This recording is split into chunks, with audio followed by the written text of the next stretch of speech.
Donc là, le système nous montre où se trouve la prise.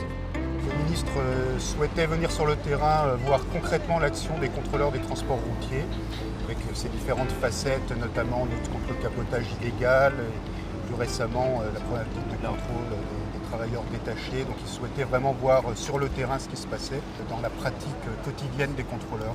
S'il y a des contrôles, c'est parce qu'il y a des vrais enjeux, il y a réellement des fraudes avec des enjeux importants à la fois en termes de concurrence déloyale et des enjeux réels en termes de sécurité routière. Voilà, donc les enjeux sont réels. Et ce qui est marquant et ce qui est frappant, c'est vraiment que la technologie se développe. Il y a vraiment des fraudes de plus en plus technologiques. Il y a une vraie spécialité de la fraude chez un certain nombre de transporteurs. Et on a besoin d'avoir des contrôleurs qui sont de plus en plus pointus, qui sont capables de détecter des choses de plus en plus compliquées. C'est aussi ça qu'on a cherché à montrer aujourd'hui au ministre. Ce que j'ai vu aujourd'hui me confirme d'une certaine façon que la situation est très préoccupante. J'ai ainsi pu découvrir qu'il y a des systèmes extrêmement sophistiqués sur le plan électronique notamment, qui viennent perturber les informations qui leur sont données.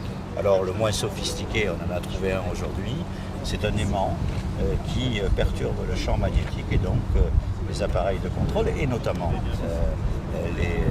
ceux qui contrôlent le temps de conduite ne fonctionnent plus, ce qui fait que évidemment plus aucune règle n'est respectée, mais on m'a montré des choses beaucoup plus sophistiquées qui sont installées à l'intérieur des systèmes informatiques du camion et qui viennent donner des fausses informations aux contrôleurs.